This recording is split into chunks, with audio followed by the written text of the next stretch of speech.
रविवारी भारत जोडो न्याय यात्रेची सांगता होतीये। दादर येथील शिवाजी पार्क मैदानात राहुल गांधी यांच्या सभेचं आयोजन करण्यात आलेलं आहे।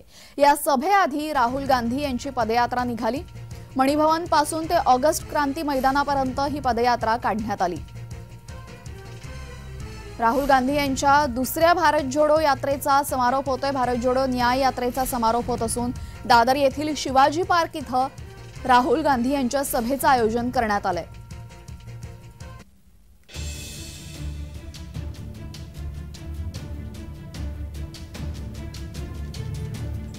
राहुल गांधी यांची भारत जोडो न्याय यात्रा मणिपूरमधून सुरू झाली होती। साधारण महिनाभरामध्ये यांनी हा संपूर्ण प्रवास पूर्ण करत मुंबईमध्ये भारत जोडो यात्रा आता संपन्न होणार आहे। मुंबईतील शिवाजी पार्क या मैदानामध्ये भारत जोडो यात्रेचा समारोप होणार आहे।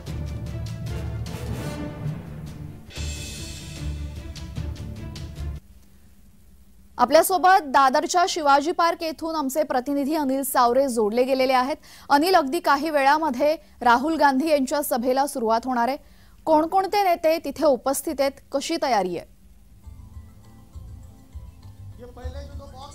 नक्कीच जर पाहायचं झालं तर मणिपूरवरून निघालेली जी राहुल गांधी यांची भारत जोडो न्याय यात्रा आज मुंबईला येऊन टेकलेली आहे। एकंदरीत पाहायचं झालं तर आपण सध्या आहोत दादर येथील छत्रपती शिवाजी महाराज जे ऐतिहासिक मैदान मानलं जातं, आपण याच मैदानामध्ये आहोत। आपण पाहू शकतो याच मैदानामध्ये जी सभेची आहे ती जय्यत तयारी झालेली आपल्याला पाहायला मिळते। जे नेते असतील ते सुद्धा उपस्थित होत आहेत आणि कार्यकर्त्यांची सुद्धा गर्दी होताना आपल्याला पाहायला मिळते।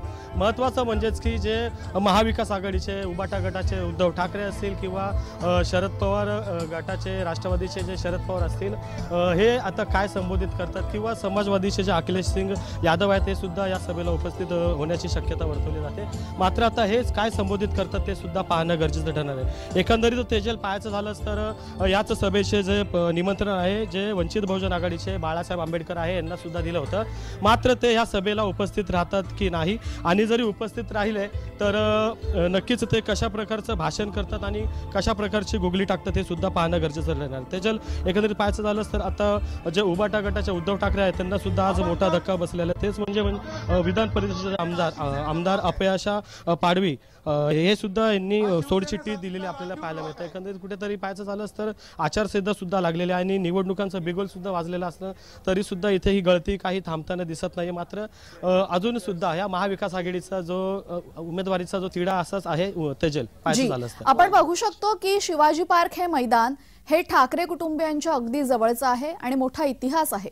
याच मैदानावरनं कित्येकदा बाळासाहेब ठाकरे यांनी काँग्रेसवर टीका केलेली आहे आणि कधी काँग्रेसला सोबत घेणार नाही, कधी काँग्रेस सोबत जाणार नाही अशी वारंवार वक्तव्य याच मैदानातून बाळासाहेब ठाकरेंनी केलेली आहे। आणि आता याच मैदानावर आपण बघतोय काँग्रेसच्या राहुल गांधी यांची सभा संपन्न होते आणि त्याहूनही महत्त्वाचा मुद्दा म्हणजे बाळासाहेब ठाकरे यांचे सुपुत्र उद्धव ठाकरे हे त्यांच्या सोबत असणार आहेत। तर यावरून काही प्रतिक्रिया तिकडे आहेत का जनतेमध्ये?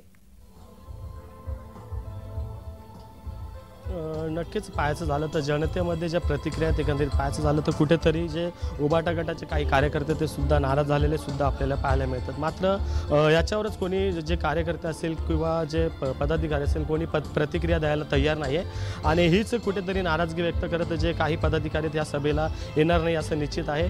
आणि आपण पाहायचं झालं तर आपण पुन्हा एकदा पाहू शकतो जे कार्यकर्ते आहेत हे महाविकास आघाडीचे जे कार्यकर्ते इंडिया गटाचे जे कार्यकर्ते आहेत तिथं आता उपस्थित होताना पाहायला मिळते। मात्र कशा प्रकारची इथे गर्दी होते की खुर्च्या रिकामी राहतात हे सुद्धा आता पाहणं गरजेचं ठरणार आहे। तेजल, मात्र आजच या सभेतून जे आहे प्रचाराचं जे आहे नारळ फुटलं जी अनिल आपण बोला।